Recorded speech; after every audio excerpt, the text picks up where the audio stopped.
Hello viewers, मैं हूं सरताज sir और आप देख रहे हैं सरताज सर की क्लास। क्या आपको कॉजेटिव वर्ब्स के बारे में पता है? नहीं पता? डोंट वरी, मैं आपको सिखाऊंगा, मेरी ड्यूटी है आपको सिखाना। आज की इस क्लास में मैं आपको कॉजेटिव वर्ब्स सिखाऊंगा आसान भाषा में, देसी भाषा में। बस इतना समझ लो कि किसी भी सेंटेंस में अगर किसी और से काम करवाया जाए तो उसे कॉजेटिव वर्ब्स कहते हैं। और आज मैं आपको ऐसे ही 5 कॉजेटिव वर्ब्स से मिलवाऊंगा, इंग्लिश जहरीली करने के लिए, आपकी ग्रामर अच्छी कर दूंगा। सही है? अब ऐसे कमाल कमाल के 5 पॉजिटिव वर्ड्स सीखने के लिए इस वीडियो का अंत तक जरूर देखिएगा। आगे बढ़ने से पहले चैनल को सब्सक्राइब कर दीजिए, सब्सक्रिप्शन बटन के बराबर में एक बेल आइकन को उसको दबा दीजिए ताकि रोजाना वीडियोस के नोटिफिकेशंस आपको बिल्कुल टाइम पर मिल जाए।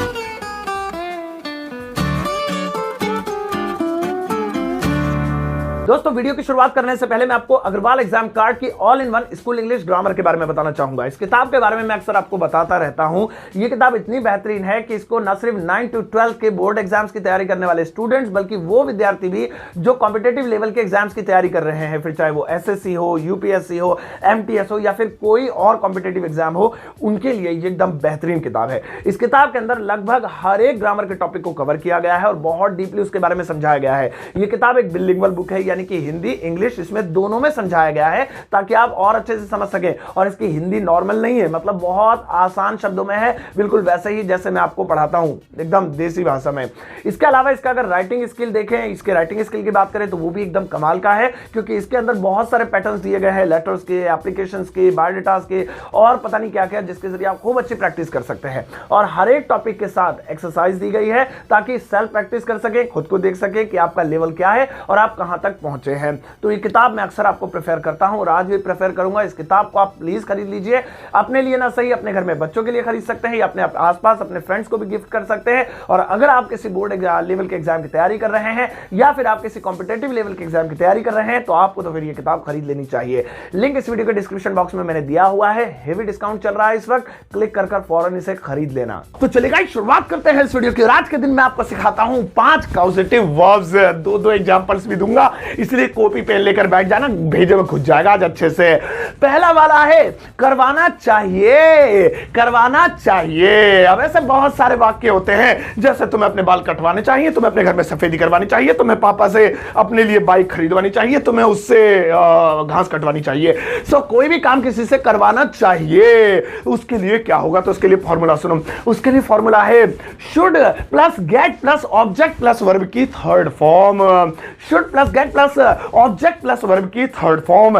इस फॉर्मूले को ध्यान से देख लो, अपने माइंड में बैठा लेना, हो गया काम। आओ 2 एग्जांपल लेते हैं। जैसे तुम्हें अपने बाल कटवाने चाहिए, तुम्हें अपने बाल कटवाने चाहिए तो इंग्लिश होगी you should get your hair cut, you should get your hair cut. फॉर्मूले के अनुसार मिला लेते हैं। तुम्हें यू, ये तो हटाओ, अब सबसे यू के बाद शुड आ गया, उसके बाद गेट आ गया, उसके बाद ऑब्जेक्ट यानी अपने बाल, योर हेयर, और फिर वर्ब की थर्ड फॉर्म। तो काटने को कट कहता है, कट की थर्ड फॉर्म भी कटी होती है, कभी तुम कटेड लिख दो तो कटी आ गया। सो इस तरीके से हमारा ये वाक्य बन गया you should get your hair cut. और एक और लेते, दो बोले ना। जैसे मुझे कहना है हमें गरीबों को खाना खिलाना चाहिए, हमें गरीबों को खाना खिलाना चाहिए तो इंग्लिश होगी we should get the poor the fat the food. We should, हमें चाहिए क्या? गेट, शुड के बाद गेट आ गया। अब ऑब्जेक्ट लगाना है तो गरीबों को द पुअर्स। अब इंग्लिश है खिलाना, तो वर्ब की थर्ड फॉर्म लगेगी, खिलाने को बोलते हैं फीड, वर्ब की थर्ड फॉर्म हो गई फैड द फूड, फीड की थर्ड फॉर्म फैड हो जाती है, फीड फैड फैड। सो इस तरीके से बन गया। तो देखा आपने कॉजेटिव वर्ब्स में शुड का यूज।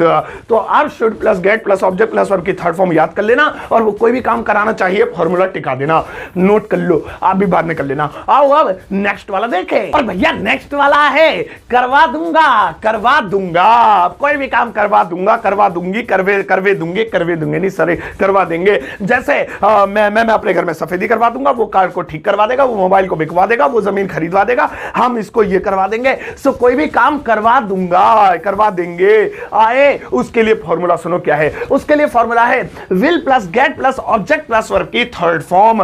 विल, फिर गेट लगाना है, फिर ऑब्जेक्ट यानी जिसको काम कराया जा रहा है, और जो काम कराया जा रहा है उसकी वर्ब की थर्ड फॉर्म लगानी है। जैसे मुझे कहना मैं अपने घर में सफेदी करवा दूंगा, अब देख दिवाली आंदे, दिवाली पे अपने घर में पुताई करवा दूंगा, पुताई अच्छा लग रहा है देसी भाषा में, तो मैं अपने घर में सफेदी करवा दूंगा। सो इंग्लिश होगी I get my house white washed.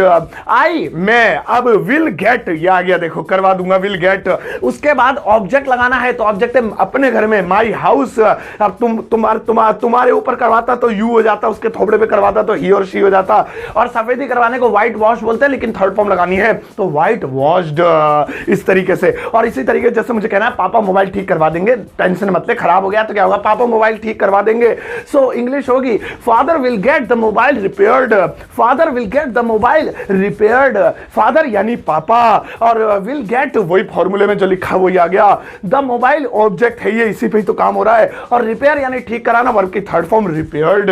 तो इस तरह से अब आप खूब बनाओ। मैं ये सड़क तोड़वा दूंगा, नेताजी सड़क बनवा देंगे, मैं उसको ये करवा दूंगा, वो करवा दूंगा। Will get object plus verb की थर्ड फॉर्म। फॉर्मूला बढ़िया नोट करके रखना अपने कहीं शादी के कार्ड पे। आओ अब नेक्स्ट वाला देखें। और भैया नेक्स्ट वाला है करवा सकता हूं, करवा सकता हूं, यानी कोई भी काम करवा सकता हूं, करवा सकती हूं, करवा सकते हैं। और मैं ये घर तोड़वा सकता हूं, मैं ये जमीन बिकवा सकता हूं, मैं इसको उठवा सकता हूं, मैं उसको पिटवा सकता हूं, करवा सकता हूं, कॉजेटिव वर्ब। अब इसके लिए देखो कैसे बनेगा इसका फॉर्मूला, सुनो। फॉर्मूला है can plus have plus object plus verb की थर्ड फॉर्म। गेट नहीं आया, हैव लगाएंगे। Can plus have plus object plus verb की थर्ड फॉर्म। अब जैसे मुझे कहना है मैं ये जमीन बिकवा सकता हूं, भाई साहब बहुत लिंक्स हैं मेरे, बड़े बड़े प्रॉपर्टी डीलरों से जानकारी है मेरी, मैं घर बिकवा सकता हूं। एक बार कह तो सही तुम मुझसे, मैं यह घर बिकवा सकता हूं। तो इंग्लिश होगी I can have this land sold. I मैं कैन हैव फॉर्मूले में लिखा है, उसके बाद ऑब्जेक्ट है दिस लैंड, इस जमीन को ऑब्जेक्ट हो गया, सेल माने बेचना और थर्ड फॉर्म लगानी है तो सोल्ड हो गया। आई can have this land sold, ऐसे बोलोगे तो कितना बढ़िया लगेगा। इसी तरीके से जैसे मुझे कहना है सरकार इस दुकान को तोड़वा सकती है, भाई साहब सरकार के पास पावर है, यहां से दुकान हटा ले, सरकार इस दुकान को तोड़वा सकती है। So the government can have the shop broken. The government यानी सरकार, कैन हैव, अब कैन हैव के बाद ऑब्जेक्ट यानी दुकान की बात हो रही है तो द शॉप, तोड़वाना, तोड़ने को ब्रेक कहते हैं लेकिन थर्ड फॉर्म लगानी है ब्रोकन। अब तुम खूब बोलो मैं इस घर में सफेदी करवा सकता हूं, मैं उसे पिटवा सकता हूं, मैं उसे बुलवा सकता हूं, तो वहां पर ये यूज कर लेना, है ना बढ़िया। आओ अब नेक्स्ट वाला देखें। और भैया नेक्स्ट वाला है करवा सकता था, करवा सकता था, करवा सकती थी, करवा सकते थे, जो भी है, यानी मैं ये काम या वो ये काम करवा, या हम ये काम करवा सकते थे, करवा सकता था। अब इसके लिए फॉर्मूला सुनो। फॉर्मूला है कुड हैव, यानी could plus have plus object plus verb की third form. Could plus have plus object plus verb की थर्ड फॉर्म, ये फॉर्मूला है। अब जैसे मुझे कहना है सचिन इस मैच को जितवा सकता था, भाई साहब बस सचिन का मूड नहीं था, वो थोड़ा सा पबजी में घुसा हुआ था, तो सचिन इस मैच को जितवा, मेरे गली के पीछे वाले सचिन की बात हो रही है, महान सचिन की बात नहीं हो रही है। सो सचिन इस मैच को जितवा सकता था, तो इंग्लिश होगी Sachin could have the match won. Sachin यानी सचिन, सकता था कुड हैव, उसके बाद फॉर्मूले में देखो कुड हैव के बाद ऑब्जेक्ट है तो मैच की बात हो रही है, द मैच। अब जीतने को विन कहते हैं लेकिन थर्ड फॉर्म लगानी है ऑब्जेक्ट के बाद तो won. Sachin could have the match won. इसी तरीके से जैसे मुझे कहना है मैं तुम्हें वो फिल्म दिखवा सकता था यार, तुम मुझे फोन कर देते ना, वहां टिकट नहीं मिले थे तो क्या हुआ, मैं तुम्हें फिल्म दिखवा सकता था, खड़ा कर देता और कहीं से भी लटका देता दीवार पे सिनेमा हॉल की, तो मैं तुम्हें वह फिल्म दिखवा सकता था। सो इंग्लिश होगी I could have you watched that movie. I मैं कुड हैव ये काम करा सकता था, यू तुम्हें ऑब्जेक्ट लिखना है क्योंकि अब वर्ब की थर्ड फॉर्म तो देखने को कहते हैं, वॉच थर्ड फॉर्म लगवानी है। सो वॉच्ड की क्या उस फिल्म को, वो फिल्म, तो यहां पर दैट मूवी हो गया। सो इस तरीके से आप इसका इस्तेमाल करके भी जहरीले और बहुत खतरनाक वाक्य बना सकते हैं। नोट कर, अभी नोट नहीं, सॉरी मैं बार बार नोट बोल रहा, अभी बस वीडियो देखो। आओ अब नेक्स्ट वाला देखें। और भैया नेक्स्ट वाला है करवाया, यानी किसी से ये काम मैंने करवाया, मैंने, तुमने, उसने, किसी ने भी, हमने करवाया। अब इसके लिए सुनो क्या फॉर्मूला यूज होगा कॉजेटिव वर्ब का। अब फॉर्मूला होगा got plus object plus verb की थर्ड फॉर्म। छोटा हो गया फॉर्मूला, यस एंड में, चलो छोटा तो हुआ। सो got plus object plus verb की थर्ड फॉर्म। जैसे मुझे कहना है मैंने लेटर लिखवाया, यानी पत्र लिखवाया, मैंने पत्र लिखवाया, मुझे लिखना नहीं आता था, मैंने उससे एप्लीकेशन भी कह सकते, मैंने एप्लीकेशन लिखवाई, मैंने पत्र लिखवाया। सो इंग्लिश होगी I got the letter written. I got the letter written. So I मैंने, अब गॉट प्लस ऑब्जेक्ट और द लेटर ऑब्जेक्ट हो गया, फिर वर्ब की थर्ड फॉर्म, तो लिखने को राइट कहते हैं, थर्ड फॉर्म लगानी है तो रिटन हो गया। I got the letter written. इसी तरीके से कह सकते हैं यार कल हम जयपुर जा रहे थे, बस खराब हो गई, फिर पापा ने बस चलवाई, पापा ने बस चलवाई, उन्होंने धक्का उक्का लगाया, पापा बड़े पावरफुल है भाई। सो पापा ने बस चलवाई, या उसने बस चलवाई, या मैंने बस चलवाई, कुछ भी, फिलहाल पापा पे सेंटेंस है, पापा ने बस चलवाई। आई, सो इंग्लिश होगी father got the bus started.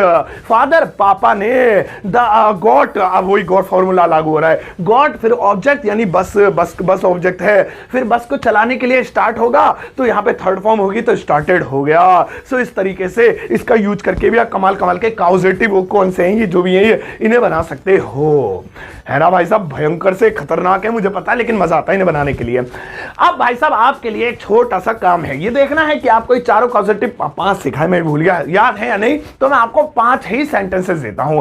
Madam लगाओ भिनभिनाते हुए, लगा दिया, थैंक यू। ये रहे भैया आपके 5 सेंटेंसेस, इन्हें ध्यान से देखना ऊपर से नीचे तक। इन 5 सेंटेंसेस को आपको इंग्लिश में ट्रांसलेट करना है, यूज आज के फॉर्मूले को ही करना है जो मैंने आज आपको इस वीडियो में सिखाए हैं। और अगर आपको चाहिए और थोड़ा सा खुलकर समझाऊं, जल्दबाजी में समझा दिया, भेजे में नहीं घुसा, लेकिन इंटरेस्टिंग लगा तो फिर मुझे बताना, एक खुल्लम खुल्ला वीडियो बनाऊंगा फिर इसके ऊपर 2, 2.5, 3 साल की, सॉरी 10-12 मिनट की नहीं, 10-12 मिनट में बहुत ही खुल के समझा दूंगा। अभी थोड़ा देख लो पहले आपको आया नहीं आया इंटरेस्ट, सही है। तो भाई साहब ये थी आज की वीडियो कॉजेटिव वर्ब्स के ऊपर, और भी होती है लेकिन 5 सिखा के देखा है कि आप बैठ रहे हो क्लास में, नहीं बैठ रहे हो या उठ के भाग रहे हो। अगर बैठ रहे हो तो कमेंट में कर देना, और उठ के भाग रहे हो तो फिर तो उठ के ही भाग जाओगे, तो उठ के मत भागना। चैनल को सब्सक्राइब कर देना, बिना सब्सक्राइब करे क्यों देख रहे हो, फीस नहीं दे रहे तो सब्सक्राइब तो दे दो, मैं फीस समझ के रख लूंगा। और वीडियो को सबके साथ शेयर करना, जाते जाते एक टुच्चा सा प्यारा सा लाइक देकर जाना।